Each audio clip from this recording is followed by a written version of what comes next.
Question, Hindi आलोचना या समीक्षा के क्षेत्र में डॉक्टर रामचंद्र शुक्ल के योगदान की वर्णन करें। या हिंदी ऑनर्स सेमेस्टर 6 कोर 13 का क्वेश्चन है, जो कि चैप्टर 2 से है। चैप्टर 2 में हमें पढ़ना होगा रामचंद्र शुक्ल और डॉक्टर हजारी प्रसाद द्विवेदी, नंद दुलारे Vajpayee, doctor Nagendra, doctor Ramvilas Sharma, doctor Namvar Singh का योगदान। तो क्वेश्चन है, हिंदी आलोचना के क्षेत्र में डॉक्टर रामचंद्र शुक्ल के योगदान का वर्णन कीजिए। तो इसका आंसर, हिंदी आलोचना के क्षेत्र में आचार्य रामचंद्र शुक्ल ने एक युगांतर प्रस्तुत किया है। उनकी शैली में भारत की शास्त्रीय पद्धति के साथ साथ अंग्रेजी की शैली भी मिली हुई है। उनकी आलोचनात्मक निबंध शास्त्रीयता के ठोस धरातल पर ज्ञान का चमत्कार देखने और दिखाते हैं। शुक्ल जी ने हिंदी आलोचना को वैज्ञानिक और आधुनिक रूप दिया है। उनके मापदंड साहित्यकर नहीं थे, साथ ही उन्होंने अपने तरीके से रीतिवाद को भी जमकर विरोध किया है। शुक्ल जी की आलोचना का शास्त्रीय आधार सदृढ़ है। वह रसवाद का परंपरागत आधार कहीं छोड़ती नहीं, यद्यपि वह जड़सूत्रवादी नहीं है, तांत्रिक नहीं है। शास्त्र के सदृढ़ आधार पर शुक्ल जी ने लोकमंगल का लक्ष्य निर्धारण कर आलोचना का युग बोध का समावेश किया है। खास बात यह है कि शुक्ल जी ने हिंदी आलोचना को परिभाषित महत्व के बहुत सारे शब्द दिए हैं। लोकमंगल उन्हीं का दिया हुआ शब्द है। शुक्ल जी मनुष्य को लोकव्रत प्राणी कहते हैं। मनुष्य की निजी सत्ता का ज्ञान लोकबंध है। यही लोक ही है जिसके भीतर कविता या किसी भी कला का प्रयोजन और विकास होता है। शुक्ल जी की मत में इसीलिए सच्चा कवि वही है जिसे लोक हृदय की पहचान हो, जो अनेक विशेषताओं और विचित्रताओं के बीच मनुष्य जाति के सामान्य हृदय को देख सके। इसी लोक हृदय से हृदय के 3 होने की दशा का नाम 10 दशा है। ज्ञान इंद्रियों से संवित मनुष्य जाति जगत नामक अपार और अगाध्य रूप समुद्र में छोड़ दिए गई है। न जाने कब से वह किसमें बहती चली आ रही है, इसी के रूप समुद्र में छोड़ दी गई है।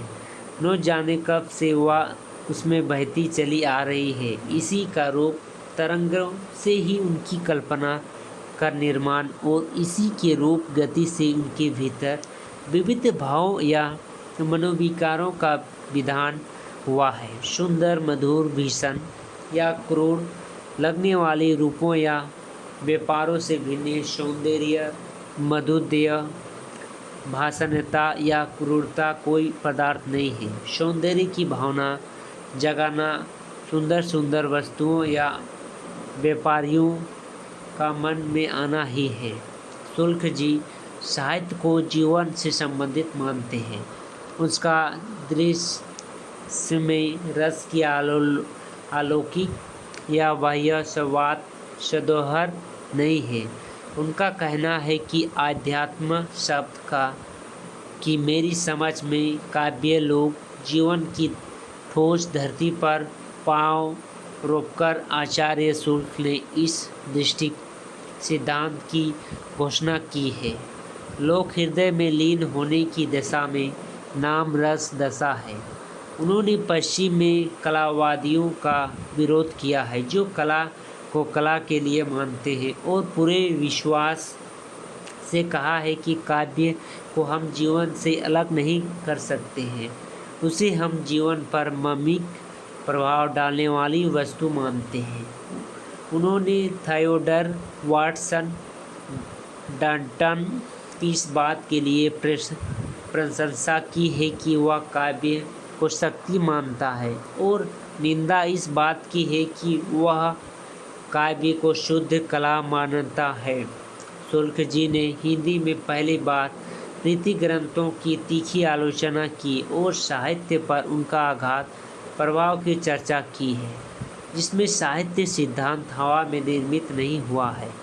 भारत में 4 प्रमुख कवि या वाल्मीकि, कालिदास, भावभूति और तुलसीदास का साहित्य उनकी आलोचना का आधार बना है।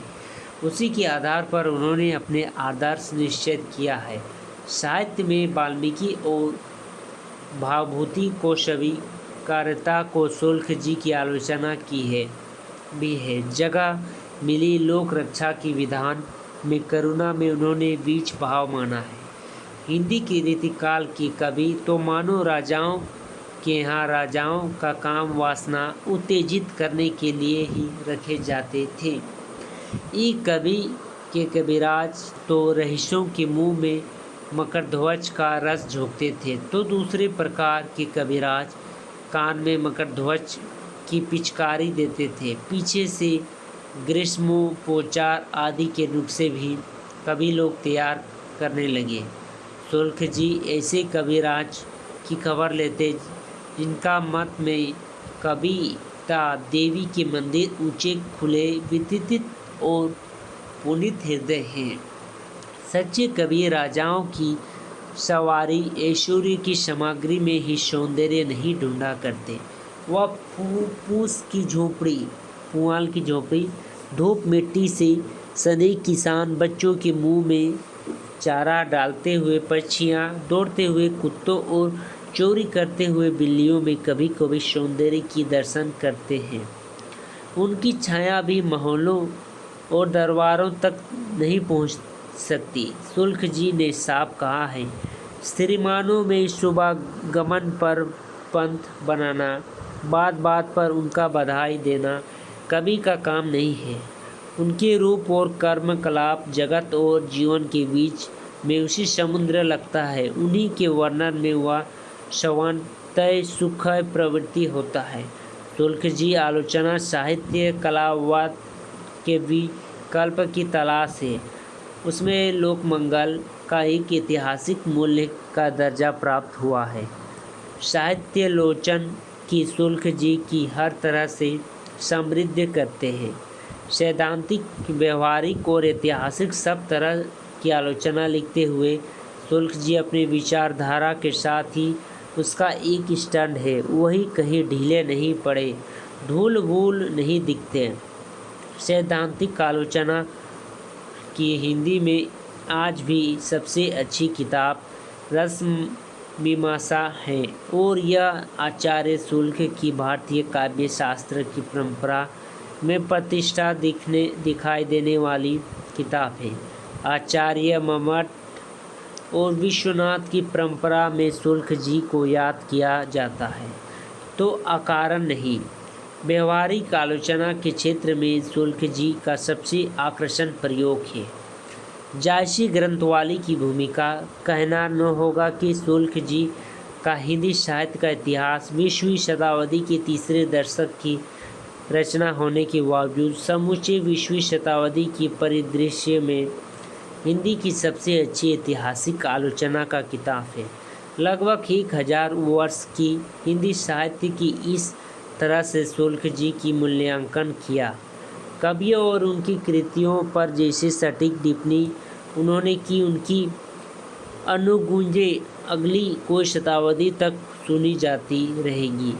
एक उक्ति प्रसिद्ध है, समग्र यूरोपीय दर्शन प्लेटो की पादटिप्पणी है। हिंदी में शुक्ल जी के बाद लिखी समसात आलोचना भी शुक्ल जी की पादटिप्पणी है। उन्हें से टकराते गले मिलते हुए उन्हीं की स्थापना की व्याख्या करते हुए परवर्ती हिंदी आलोचना संभव हुई है।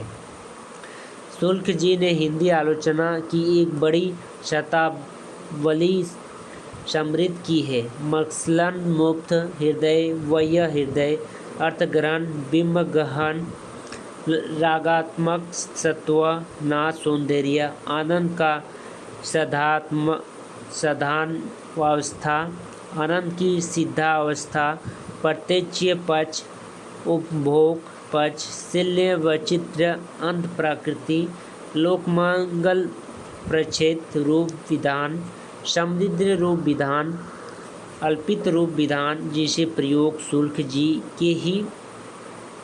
के ही आविष्कार है। शुक्ल जी हिंदी समीक्षा की प्रौढ़ और वैज्ञानिक रूप देने वाले प्रथम आचार्य है और वे कविता की जौहरी है। उन्होंने साहित्य चिंतन को जीवन और समाज की चिंता से अभिन्न माना है। मलकच ने लिखा है कि शुक्ल जी की कोई रूप है। शुक्ल जी के एक रूप हुआ है जिसमें हिंदी साहित्य का इतिहास लिखा और हमें वह झरोखा दिया जिसमें बैठकर न सिर्फ साहित्य की इतिवृत्त की बल्कि उसे संभव करने वाली हवा, पानी, मिट्टी को भी जायजा लिया जा सके। अपने दूसरे रूप में शुक्ल जी ने छायावाद से लोहा लिया, वह जो हृदय के मधुर भार हल्का करने के लिए समृद्ध जीवी कवि बना रहा। एक हुआ जिसमें हिंदी की विचार शक्ति को देसी सच्चे में ढालकर समालोचना के नए औजार गढ़े। एक और जिसमें पूर्व और पश्चिम में द्वंद्व में अपने जमीन का विवेक नहीं खोया और उसमें बड़ी बात यह है कि अपनी भाव संवेदना के कपाट सदा खुले रहे। पर एक रूप जिसमें शुक्ल जी के सभी रूप समाहित है या सभी रूप से निकले हैं, वह उनके विशिष्ट और विलक्षण के विरुद्ध सामान्य और सर्वानुभूत का पक्षधार रूप है। शास्त्रीय खंडन मंडन की तमाम घटाटोप के बावजूद शुक्ल जी के व्यक्तित्व का वह मूल रूप छपा नहीं सकता। आचार्य उनके इस तेजस्वी रूप पर अब तक के विश्व विज्ञान विद्यालय का स्रोत पत्र की एद ही झपकती रही है। नए लेखकों ने अपनी जन्म प्रतिबद्धता पर साख कायम करने के नाम पर भी उसका स्मरण किया है। मलकच शुक्ल जी को समझने के लिए एक सूत्र देने हैं। धरती शुक्ल जी की सामान्य मनुष्य का संस्कार है, आकाश उसका धर्म। शुक्ल जी की आलोचना साहित्य में हिंदी साहित्य की प्राचीन परंपरा और नई दिशा को रचनात्मक अंतर्दृश्य से परखा गया है। उनकी आलोचनात्मक विवेक की समता हिंदी के अन्य किसी आलोचना के विवेक से नहीं है। वह अप्रतिम है और पर्वतीय आलोचना के मार्गदर्शक है। ये थे रामचंद्र शुक्ल की आलोचना दृष्टि, मतलब आलोचना दृष्टि या समालोचना। यह हिंदी ऑनर्स सेमेस्टर 6 कोर 13 का चैप्टर 2 का पहला क्वेश्चन है।